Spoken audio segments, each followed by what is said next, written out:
Hi, and welcome to Open, the show that opens the Bronx and the rest of the world to you. I'm Kibin Alleyne, and today we'll update you on what's happening in and around our borough. Coming up, a few months ago, the Oyate Group introduced their Shark Tank-style competition, the Community Capital Program. One of the winners of this program joins us later to talk about the support from Oyate Group towards small business. Then later, more and more people have started to focus on clean skincare routines and the use of non-toxic ingredients in the products that they use. The founder of Botánica skincare studio in New York City joins us in studio to tell us more about her holistic approach to skincare. After that, with the holidays just wrapping up, we would like to take this time to revisit a previous interview with the director of infectious diseases at SBH Health System to discuss tips and guidelines on how to stay safe and healthy during the flu season. And finally, the ban on menthol cigarettes has been delayed until sometime later this year, leaving many public health groups concerned for communities who are largely affected by the use of these cigarettes. The community engagement manager for NYC Smoke Free shares some of their concerns about this delay. So stay tuned, all this and much more is headed your way because we're now officially open.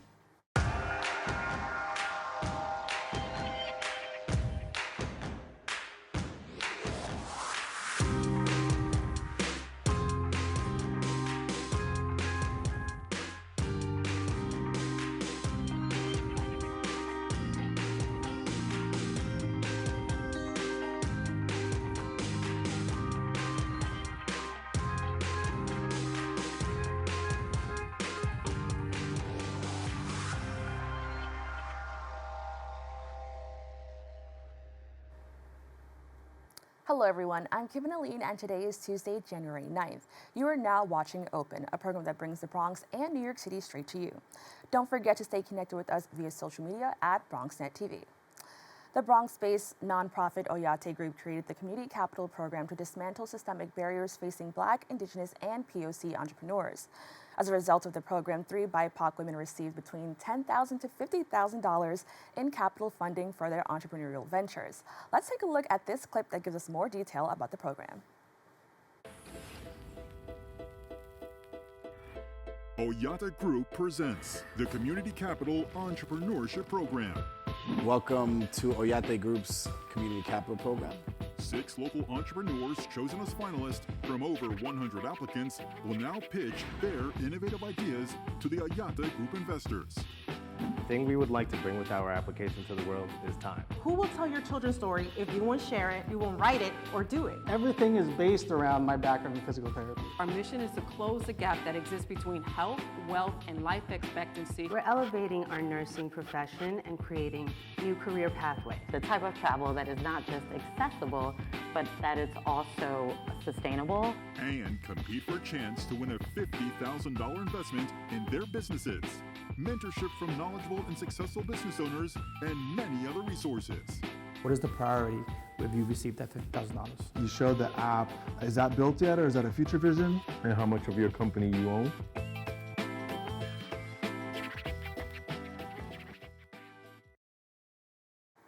Today we are joined by one of the entrepreneurs, Maurelhena Walles, the founder and CEO of Equity Design, to discuss the program.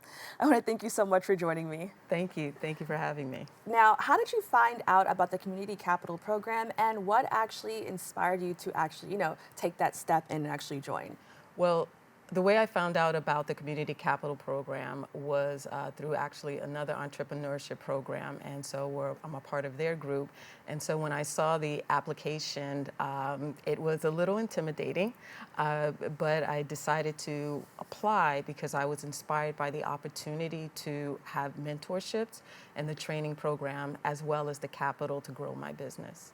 Now, I want to say congratulations because you are part of 3 women who emerged as the winners in the competition. You claiming first prize, which is, that's just amazing. You win $50,000 towards your program. Can you just talk about, the significance of that? The significance of winning that is huge. We're looking to actually grow Equity Design in 2 areas. So the capital will be used in one way to grow our programming so that we can help other programs and schools in the Bronx increase their capacity. The other way that we're looking at it is to increase our revenue. So we're looking at bringing on somebody that will help us look for sponsorships and other opportunities to grow our capacity. Now, can you just talk about your experience being part of the competition? What did you actually have to do to win this prize? Well, to be a part of the competition, it was intimidating. One of the things that we had to do was apply. So it was a general application. From there, we moved on to the semifinals where they chose the top 25 social entrepreneurs. We had to do a 3-minute pitch video. My team knows that I don't like being in front of camera. And so I was excited to know that I was one of the top finalists. From there, they made it very clear that it was going to be a Shark Tank style. So there were a lot of lights, cameras, and judges. Now, what was that experience like? Because when I hear Shark Tank, I think, it's probably very intimidating, and it's just like when we hear about competitions, there's a lot that goes into it. So, what did you feel like kind of being a part of that, and how does it feel to kind of come out victorious? So to the feeling of actually being on the Shark Tank style, it was, like I said, it was intimidating because as soon as you entered, you have this script in hand and you're trying to remember everything, but then you're seeing these all eyes on you, and they were very, very serious and focused. But needless to say, I still can't believe that I am the winner, so I'm still processing that. That's amazing, and again, congratulations. Thank you. Now, speaking about equity design, what inspired you to actually start that organization? And you kind of talked about the mission a little bit, but can you expand on, what the mission is and how it helps underserved communities? So the mission of equity design is to be able to close the gap that exists between health, wealth, and life expectancy. And the way we do that is we design programs that the community wants. So not so much about what we think it may need, but what they want and how they will be able to sustain it. And so prior to equity design, I'm not a chemist, but I really thought that I had the formula right in terms of impact, but I didn't. A lot of times youth development sports organizations, they focus on more so reach as opposed to the actual impact in changing the disparities that exist. So I hope I have the formula right by putting communities first. And what inspired you to actually kind of take on that step and create this organization? What inspired me was that I wanted to be able to make sure that our health disparities were being changed and looked at, and that all of the physical activity programs that were designed with putting the community first, as opposed to assuming to what the community wants. So in other words, we design programs that will help decrease blood pressure, programs that would increase physical activity engagement among our youth. So again, it's really looking at the inspiring others to create communities through physical activity programming. Now, you mentioned that, this isn't the first program that you've been a part of, and you actually learned about it through another program. So, can you just elaborate on what makes the Community Capital Program unique compared to maybe some other programs that you've been a part of? So what makes the Community Capital unique, I actually have to go back. So when I initially applied, what inspired me to apply was really looking at the mentorship. Equity design is at a great stage in our business where I am here to say I don't have all the answers. And so the mentorship plus the money was what really inspired me to look at this and think about how I want to position equity design in the future. Now, talking about the money, which is a big part of it, $50,000, that is very, that's very, it could change so much about an organization. Could you just talk about, a little bit of how that money will be used? If you have, a layout or a plan for that. I mean, you don't have to go into specific detail, but, just ways that you hope the money can impact the work that you're doing. So the money will be used in two areas. One area would be to generate revenue for equity design so that we're able to grow and sustain that growth. The other area would be around program design to be able to help other organizations and schools that we work with increase their capacity. So increase our revenue, increase the capacity of our programs and communities we serve. And I want to talk about the mentorship because I think that's very important. A lot of organizations or programs offer money, but sometimes people don't know what to do with it, and it can be overwhelming. So can you talk about the importance of, having mentorship and, how has it impacted the work that you do? So the importance of mentorship is one, so I have an athletic background. And so I'm used to a coach, I'm used to others saying, like, to be able to help me literally get to the finish line. So this is how I thought of the mentorship with the Community Capital Program. Equity design is growing, but I was at a standstill and really stuck and trying to figure out how that growth looks. So being able to reach out and to have individuals like Tomas really mentor me on the next step around how equity design can help the communities, especially Bronx communities with high health disparities. Now, that kind of leads me to talk about BIPOC and just how, these programs and this funding is specifically, for Black, Indigenous people of color. Could you talk about the importance of having programs like that that focus on these communities? It's so important because the basis of equity design is about serving BIPOC communities. And so as a BIPOC leader, it's important to be able to make sure that I'm surrounding myself with a tribe that understands what that would look like and how I can have the most impact. It's really difficult as a woman of color to be able to, and a woman inside a space that is predominantly male, in this fitness space, to think about how I can mold my organization to be able to serve entire communities.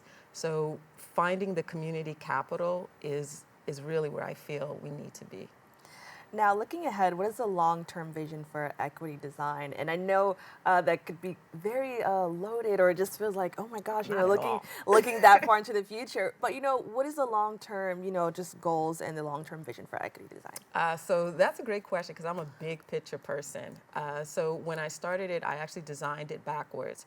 So long-term, we want to be able to look at other communities within the United States that have high health disparities and low physical activity engagement, and do the model that we're doing right here in the Bronx in those same communities. So I'm always about the big picture long term. And then can you just talk about the importance of having people from the community helping those within the community? Because I think sometimes people from marginalized communities, we're probably used to getting help from people outside of the community or relying on people outside of the community. So could you talk about why that was important to you as well?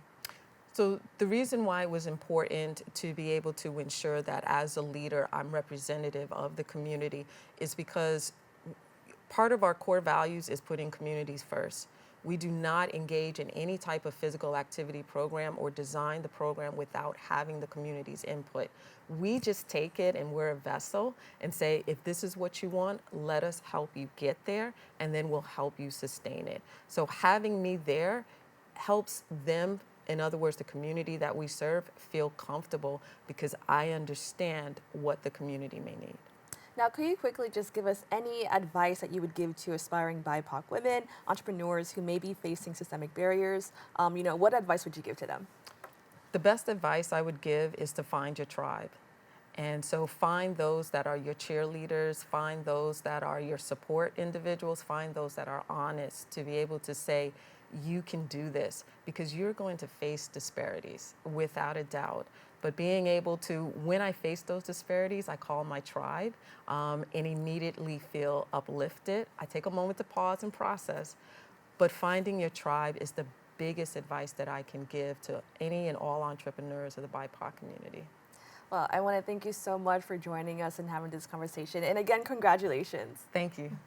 If you would like to learn more about the Community Capital Program, please go to the website www.oyategroup.org. And if you would like to learn more about equity design, please go to their website at www.equitydesigninc.com. Stay tuned, we have more open for you right after this.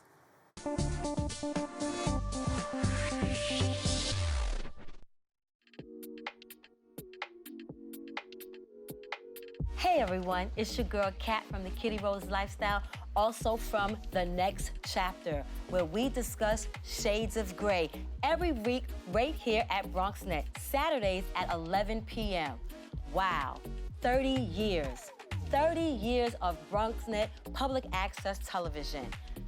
I'm a girl from Brooklyn and came to the Bronx 25 years ago, started my journey on BronxNet on public access television in 2016. And BronxNet is where I got my start. BronxNet, I feel like, is a home away from home. They support all of my endeavors, and I wouldn't have been able to be on any of the other channels if it wasn't for the fundamentals that I learned right here at my start here at BronxNet. So I am so appreciative. My son says I should stop telling people I'm from Brooklyn because I've been here now, Bronx Strong, for 22 years. So I'm so grateful, and I wish you much success in 30 years, 30, 30, 30, 30, 30, 30, 30, 30 more, because public access is necessary so that people like myself can have a voice.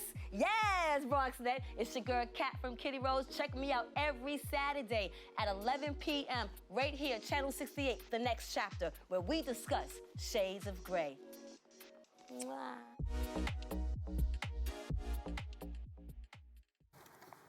Welcome back. Botánica Skincare Studio assists clients as they begin their skincare journey.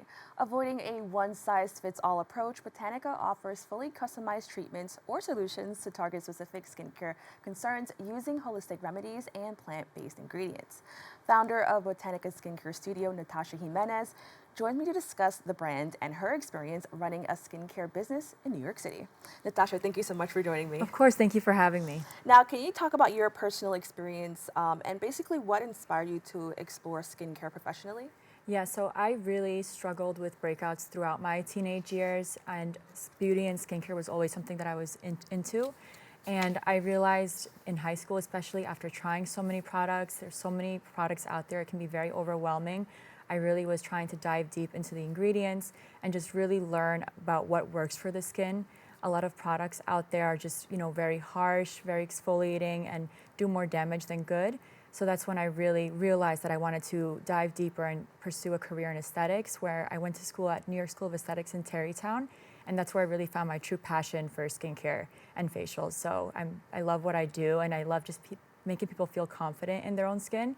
And that's really why I wanted to just finally start my own business after being in the industry for almost 10 years. I knew that it was time to finally venture out on my own. Now, can you talk about your journey with Botánica Skincare Studio in New York City? How did that all begin for you? Yes, so I launched my business in June 2023.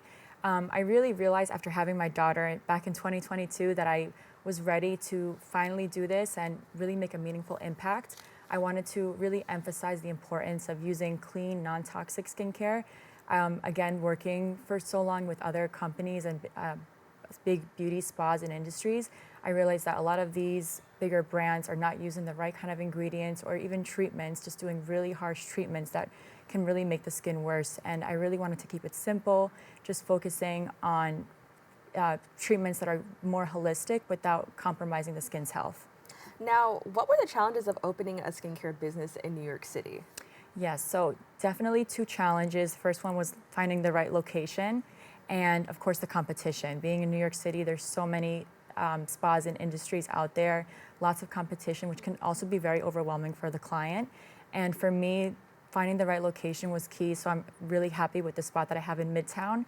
And it's located right in the heart of New York City, right by Rockefeller Center, in the Mindful Health Suite. And for me, it was really important to work with other like-minded practitioners, so I do share a space with them, and I think it's so important for growth, where I can really build my business and brand and learn from others too. And then of course the competition, so that was definitely a big thing, but with my reputation, just being in the industry for so long, I knew that I was able to bring high customer service to my clients and also just having the right products for them. I think just doing so much research on brands like Blissoma is one of them that I partnered with. I love their raw plant ingredients, and the fact that they're non-toxic was really a key reason why I chose them. So I think those two for sure, again, just the location and competition were two big factors that I really, wanted to make sure I landed. Now, what are some of the services that you provide, and what areas of skincare do they target? I see that we have some of the products with us here, so you can also talk about that as well. What are some of the main things that you focus on when it comes to skincare? Yeah, so with my studio at Botánica Skincare Studio, I really wanted to keep it simple. So I have 4 different services to choose from with optional add-on enhancements to really target a wide range of concerns. So with these add-ons, people can really customize their facial. I've learned, again, like working in the industry for so long, that having too many different services can be too overwhelming for clients. So I really like to keep it simple. And my signature facial, for instance, is a great starting monthly maintenance facial for a new client where I can really fully customize it for them. And I do offer a detox and clear treatment as well, which is a little bit longer for someone who maybe has more congestion or just wants more relaxing time. So Blissoma, a lot of their products I use in treatment and recommend to my clients. And I love giving samples as well, which is, I think, really sets me apart from other businesses as well. Is just really, I really want to make sure that they're using the right products at home too, to really make sure they're getting the right results. And do you have any, I know as a skincare person it's probably like hard to answer, but do you have any favorite skincare product that you've helped develop? Yeah, so with Blissoma, one of my favorites is the Smooth A+ Correcting Serum. Now this is very different than most vitamin A serums because most of them are very dry and irritating, where this one contains rosehip oil to really help hydrate the skin. There's also 4% niacinamide, which is great for helping with uneven skin tone, scarring, and just really helping to keep the skin clear. So I do love this for anyone just really that focuses more on congestion or oiliness. And it's something that I use in the treatment room all the time too. Another personal favorite is the Eye and Hydration Tonic. Lots of people don't understand the importance of like toners, and really their toners are not astringents. They're really meant to really help hydrate the skin. And I think hydration is key when it comes to facials and maintaining your skin at home. Again, it's not so much about exfoliating or stripping away dead skin. It's really about hydration. And this one's beautiful because there's no irritating ingredients in this. It's really just going to help balance and hydrate the skin to allow for other products to penetrate better and absorb easy. Now, another thing that I found really interesting was that you also have LED light therapy. Now, that sounds really cool. What is it, and how is it useful in skincare? So yes, LED light therapy, which actually stands for light emitting diode, is technology that's been around for many years. A little fun fact, actually, that my husband loves is that it's been around since the 1990s, and NASA actually invented it to really help astronaut wounds, to help speed up the healing process. So what LED light therapy does, it uses different wavelengths of red, blue, or infrared light that penetrate the skin at different levels to really help heal the skin a lot in a different way. So it's amazing. For instance, red light is great for collagen production. It helps with redness and inflammation. And blue light works at the sebaceous glands to really help with oiliness and fighting acne-causing bacteria. So I do love to combine LED light therapy with my facials as an optional add-on at Botánica. Clients do like 15 or 30 minutes and do have like a little power nap after. Now, a goal of Botánica Skincare is to educate your clients, which I think is very important, especially when it comes to skincare. Just because I know a lot of people, especially now we're having a skincare craze, like even young people or like children are interested in skincare, but people need to know exactly what they're doing because they could have some, I guess, some negative effects if they're not using products properly. So can you just talk a little bit about the importance of educating your clients on how to actually use this? I 100% agree, and that really goes aligned with my mission at Botánica Skincare Studio. I thought it was very important to make sure my clients are educated on not just like the treatments, but also their products that they're currently using and their home care routine. I think lots of people out there are not, they don't have the knowledge of the ingredients and really what the harm that it can do if you're not using the right products. So for me, that was like really key, which is why I'm very big with getting to know my client before they even walk into the studio. I send them an intake form just to really know their history, any allergies or what kind of products they're currently using. And I really like to dissect the ingredients of the products they're currently using and help them understand why it's good or maybe not good for their skin. And I love just recommending alternatives for them. So again, Blissoma is a great one to really help with anyone with acne, rosacea. And I think from the moment they walk into the studio, I already know what kind of treatment plan I'm going to have for them and what products to recommend based on their intake form and based on the skin analysis I do for them as well. Now, what advice would you give to somebody, as I mentioned, everybody's really into skincare, but what advice would you give to somebody who's maybe just starting out, or maybe they don't have any, maybe don't have like acne, or they don't know where to begin, but they know they want to get better at skincare? What would you advise? So I think really just don't be afraid to ask. And I think like for this year, just really take the time to, ask questions. Like when you come in for your facial, really just don't be afraid to really get to know your skin and what your goals are. I think, again, with so much out there right now, it can be very intimidating for people to go in for a facial or like buy new products because there's so much out there. And I think it's just a matter of, asking the questions and really getting knowledgeable about what you're using at home and how you can really just keep a simple routine.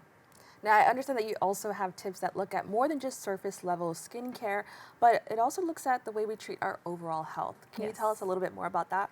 Yes, so I think for sure, like everything is just connected, not only about using non-toxic skincare, but also like mental health, taking care of yourself from within, your diet, your lifestyle, all that is connected. And that's something I really highlight to my clients and talk about with them, which I think is also what really just sets me apart, is that I love, asking my clients, like, what does your day-to-day look like? How is your diet? Do you have any restrictions on your diet? How are you feeling? Like stress level management on a scale of 1 to 5. I really like to ask that question because, if they tell me they're at a 5, I ask them, like, what do you do to really help yourself feel good? And if it's coming in for a facial to help relax or working out or something like that, everything is connected. So I think it's really about feeling good from the inside out, and using, of course, non-toxic skincare is going to make a big difference because it does affect our overall health too. And how does one actually adopt or find the right skincare regimen? I know that in these days we often maybe go to YouTube or TikTok and follow what someone else is doing, but what should we do for our own personal skincare journeys? So I think, again, it's just to really stay on top and ask questions. Like, don't be afraid to ask your esthetician for questions. On my Instagram too, I'm always trying to give skincare tips as well at Botánica Skincare Studio. And I think it's just really learning about key ingredients and which key ingredients will work for your concerns. So I always tell my clients, look at the products that you have at home. The first 5 ingredients are really what's in your product and making the biggest difference in your skin. If you see things like fragrance or, sulfates, silicones, those kind of ingredients are not really doing good for your skin. So I think it's just, again, really about not being afraid to ask questions and building a routine that's easy for you to do at home, but also staying consistent. The consistency is key. And then can you just elaborate really quickly the importance of non-toxic and just plant-based ingredients? Yeah, so I think for me, again, which is why I chose to use just non-toxic plant-based ingredients at my studio, was because I really see the difference when you use real ingredients that penetrate the skin at a deeper level, combined holistic with chemistry, it makes a huge difference. So, just if you start using products that are containing ingredients, like those fragrances, mineral oil, petroleum, there's so much out there that people don't know about, and it actually can do more harm than good, and not just for our bodies, but even for the environment too. So also, for instance, with the light shifting solution SPF, it's a mineral sunscreen. There's no chemical sunscreen, and a lot of people don't know, but chemical sunscreens do cause a lot of them hormone disruption and even can damage our oceans. So it's better definitely to stick with something like fragrance free. This one is beautiful because it's great for even acne clients, and there's no silicones in it either. So I think it's just really important it's just like your food, you want to make sure that you choose the right ingredients for food, just like you would your skincare.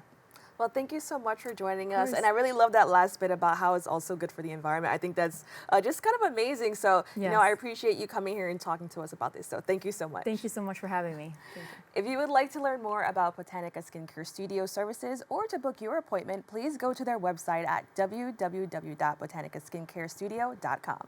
We have to take a quick break, but we'll be back with more Open right after this. Thank you.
Without BronxNet, I don't know how we'd be able to showcase the important and amazing talents that we have here at the Bronx.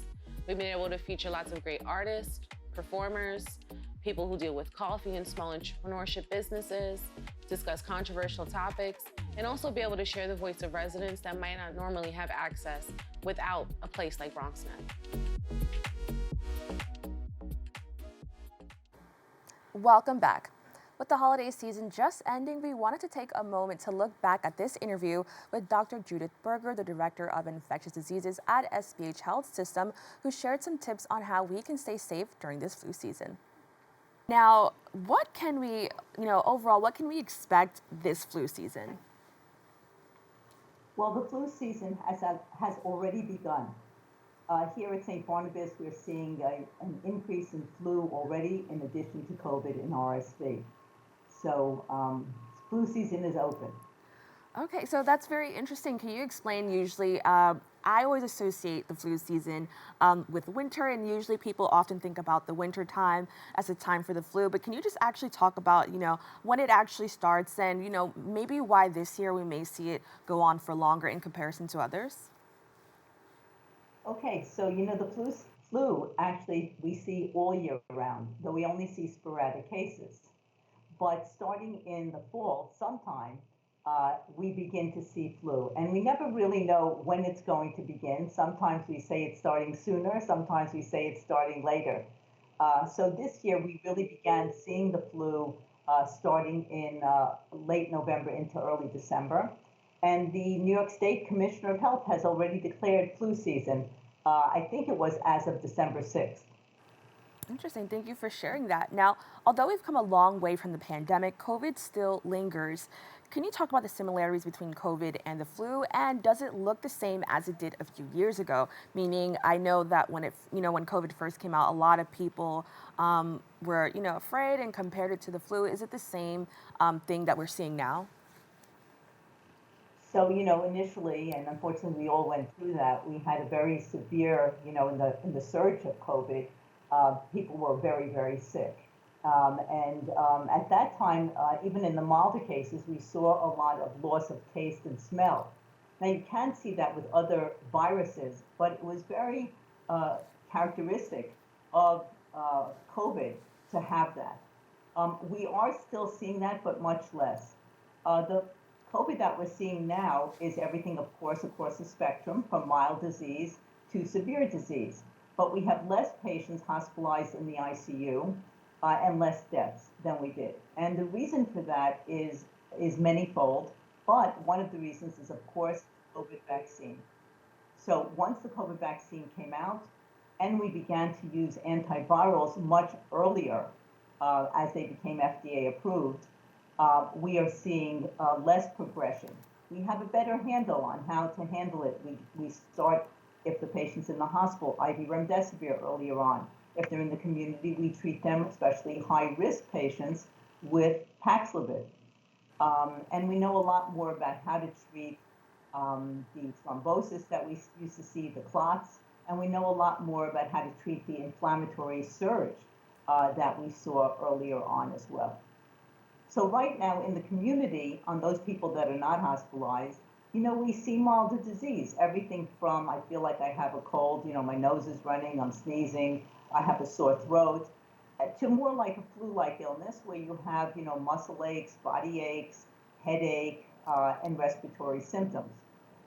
So right now, you really can't tell the difference between COVID and flu, except in those very sick patients that have more of that inflammatory surge, which is not characteristic of the flu.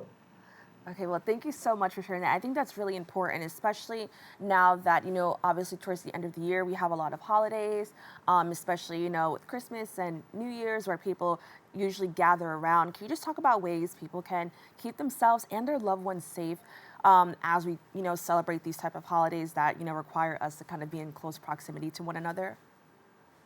Right. So I think some of the things that each of us can do is, one, if we are candidates for getting the flu vaccine, which is everybody really above 6 months of age, and getting the new COVID shot, which covers the descendants of the Omicron very nicely. if again they are high risk for COVID. And now also people 60 and above or pregnant patients can get the RSV vaccine. So vaccination definitely gives us some immunity against getting disease, but it truly is very important to prevent severe disease and hospitalization. You know, the second thing we can do, if we're not feeling well, maybe we should let somebody know and maybe not go to the party, right? So if somebody is sick, as we say at the hospital, maybe you should stay home. Or obviously call your doctor and do all of that. But in addition, you know, using hand sanitizer, washing your hands, and for those who are immune suppressed or elderly, they really should wear a mask, right, to protect themselves. And really the vaccines are very important for people, even if they're not high risk, but they're in a family or with friends who have a higher risk. Now, I'm really glad that you brought up vaccines. I know that at the height of pandemic, there was a lot of push for the vaccine and how it would be helpful. But I think since we slowly have gotten out of that, a lot of people don't hear about the vaccine anymore. And I would like you to kind of just clarify, you know, is the vaccine still as crucial as it was maybe in 2021? And, you know, what advice do you have for people who are willing to take both vaccines? Okay, so let me address the last thing. You know, you can take these vaccines at the same time, and there hasn't been found to be a higher risk from the vaccines. You know, having said that, each vaccine has some side effects, and you may not feel well. And of course, each individual is different. So someone can choose to get them all at the same time, or they can get to choose them separately. Okay. No, you can continue. Okay, so as far as vaccines, you know, vaccines became very political. We all know that. And some people fall on one side or the other. You know, having said that, I am a believer in that we maintain our immunity to protect ourselves and those around us against severe disease and hospitalization and even death. So vaccines, people will say, oh, but I got the flu anyway, and I got the flu vaccine. You know, many of the vaccines, and they're all a little bit different in efficacy, can protect us against getting disease, meaning getting sick. But more so, they really do protect us against severe disease. And that's true almost across the board in vaccines. So I'm a believer in that we maintain our immunity by getting that flu shot once a year. Also, the variants change and the flu subtypes change. And so that vaccine is still important. So I particularly recommend it for people who are higher risk themselves, or they're with other people, they have heart disease, they have lung disease, they're immune suppressed, they're older, particularly, you know, very young children also are prone to flu and RSV in particular. There is a new RSV vaccine, not just for 60 and older, but also that's approved for pregnant women. And they get it in the 3rd trimester, and that protects their children that are newborns from getting RSV, which can be very severe in very young newborns. Now, can you expand a little bit more on RSV? I know we talked about the flu and COVID, but I don't think as many people are familiar with RSV. So can you just talk a little bit about that and how it's impacting our health or impacting public health as we approach the season? Right. So RSV is respiratory syncytial virus, and it also causes I'll call it a flu-like illness. But in children, it can cause what's called bronchiolitis. I'll call it a croup-like illness. It can cause pneumonia, and it can do that also in older people. And again, like everything else, it has a spectrum of disease from mild to severe, and particularly severe, again, in the very young and the older and immune suppressed. So RSV is something that probably we didn't test for years back that much because we didn't have the test for it. But since we've been using molecular testing, which we're testing obviously for COVID, and we've been testing for flu for a very long time, the panels now include RSV as well. So we're finding people that we didn't even know had RSV, and they have RSV. And what are the symptoms for RSV? So RSV, again, is a cold-like illness, but it can also cause a cough and bronchitis and pneumonia and wheezing in particular.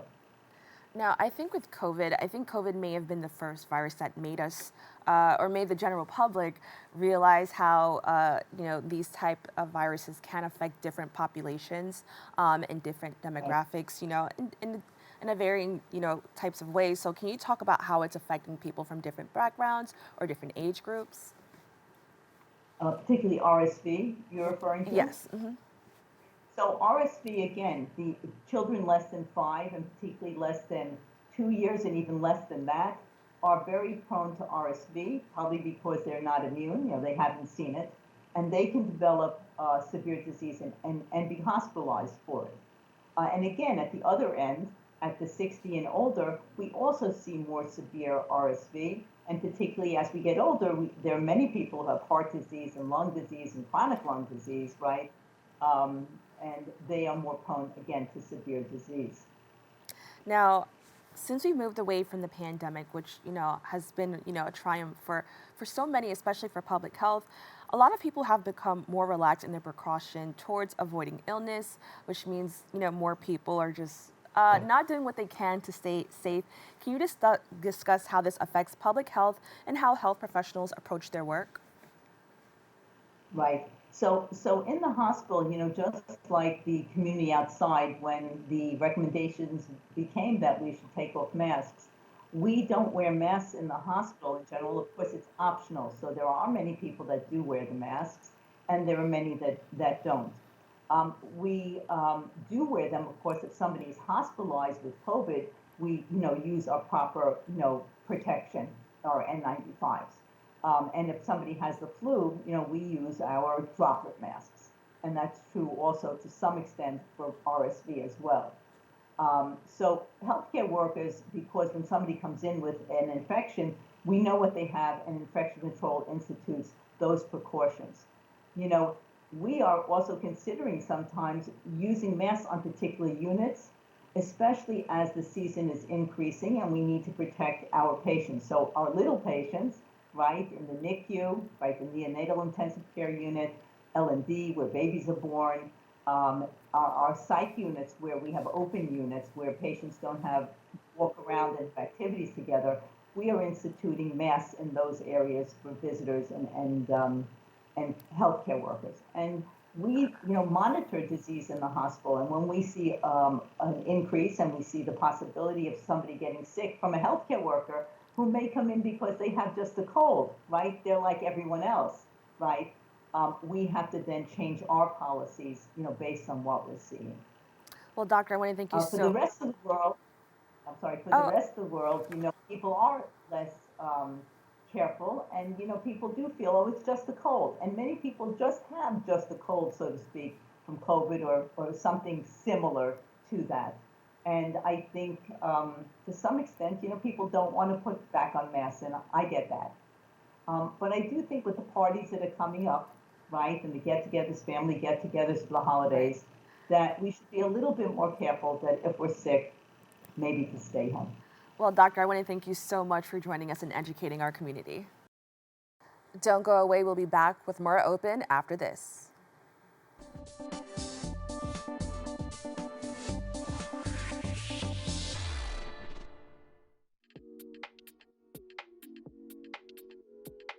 Happy anniversary to BronxNet, 30 years.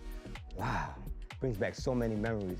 This exact studio that I'm in right now, I broadcast out of here. This must have been around 2003. I mean, time flies by so quickly. I started out here, it was either Mr. Gary Axelbank and Mr. Batch with Lady Morsar. We used to do a show here called In the Neighborhood. And I brought so many different guests on this show. To be able to bring your voice to the community is very powerful. To bring hip hop and spirituality, I brought my pastor in this same studio, Pastor Gino Jennings, and I'm sure you guys know who Pastor Gino Jennings is. That's rough. And some disciplined teaching. BronxNet is something that we need to uplift our communities, because this is a platform that we can come, and if you have a vision that's in your mind going into your heart, you can use it to do uplifting things for your community. Welcome back. After a 10-year battle, a ban on menthol cigarettes should have been in the works. However, delays are causing concerns for several public health advocacy groups. NYC Smoke Free is one of several organizations that aim to address the issue of menthol cigarettes and how the delayed ban could affect marginalized communities. The Community Engagement Manager for NYC Smoke Free, Stefanie Altman, joins me to discuss. Stefanie, thank you so much for joining me. Hi, thank you for having me. Appreciate it. Now, the ban on menthol cigarettes has been an ongoing fight for decades. I know many of us have probably seen the commercials and have seen so much. Can you just give us a little bit of background on how it actually began? Yeah, absolutely. So we know that the ban on menthol, well, actually, we at New York City Smoke Free just want to lay this clear that we are not against smokers who choose to practice that lifestyle. We are just here really to educate people on the importance of adopting tobacco-free norms. So just want to lay that out there for everyone to know. And the history of menthol cigarettes really has started since the 1950s. And from there, products proliferated, developed into things like e-cigarettes, as we know today, and different products that have menthol in them. And obviously, with the products on the market, menthol does make it easier for people to start smoking and harder for people to quit. Now, there has been a delay in the ban, as I mentioned. Can you just let us know what are maybe some possible causes for this delay? Sure.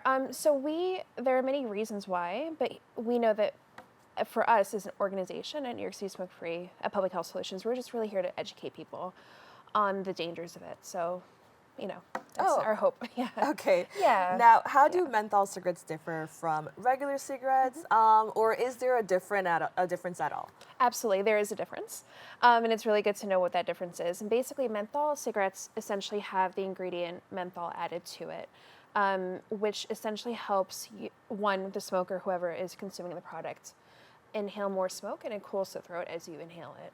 So you get more of that nicotine hit, and essentially it does help the smoker consume more of that smoke. Yeah. Now, the New York State Department of Health launched the It's Not Just campaign to end misconceptions about menthol cigarettes. Can you tell me a little bit more about that campaign, and what are some of the misconceptions that are floating around about menthol cigarettes? Yeah, absolutely. So the campaign is really a push to really bring to light the really deceptive and predatory practices that big tobacco has hooked people in terms of buying these products. It brings to light, especially through the lenses of looking at the LGBTQIA+ community, the African American community, and especially our youth, about how marketing schemes have been tailored to bring those people in as new smokers or continue to be smokers. And we look at different projects in the menthol, It's Not Just campaign about, there's even a project called Project Scum, which targeted LGBTQIA individuals especially. So it's the reach of the big tobacco industry has been pretty invasive and pretty predatory. So that's what we hope to enlighten people on. Educational campaign that we hope that people will access and bring to light what's going on. Now, can you tell me a little bit more about, I don't recall what it was, but you just mentioned it, that the one that targeted LGBTQ communities. Yeah. Can you tell me a little bit more about that? Yeah, so that's, and across the board it also happens, but this project especially looked at, was really a marketing campaign to target LGBTQIA+ communities. So, it basically learned, or big tobacco sponsored pride events, things like that. They found ways to come into the communities and promote a positive image, but yet they're still pushing these products out that are deadly for people to smoke. Well, I definitely want to later on in the interview talk about more about these marginalized communities, because I think that it's a very interesting thing and almost complicated. Basically kind of like what you told me. But before we get into that, can you just talk about why is there a need to ban menthol cigarettes? And for those who don't know, what threat do they actually pose to public health? Absolutely. Yeah, it's a great question. I think the bigger picture is really important to keep in mind. So we look at these especially vulnerable communities because with youth, uniquely, there is a concern that these as the tobacco industry has labeled them as recruitment smokers or replacement smokers, the idea that the youth will replace the people who may end up at some point dying from a tobacco-related illness.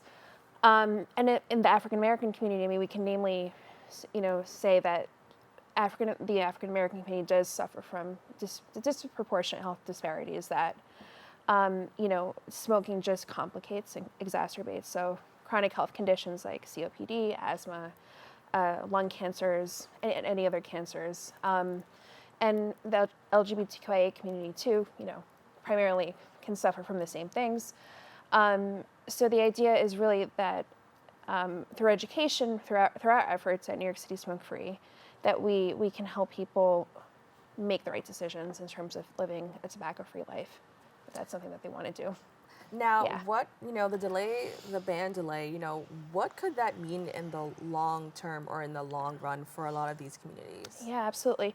So simply, I think it's the concern that the longer that these products are out on the market, that the more opportunity there is for someone to, or some people to start and get addicted, and the longer that, those who do currently smoke menthol products or menthol cigarettes, suffer from the health, consequences of that.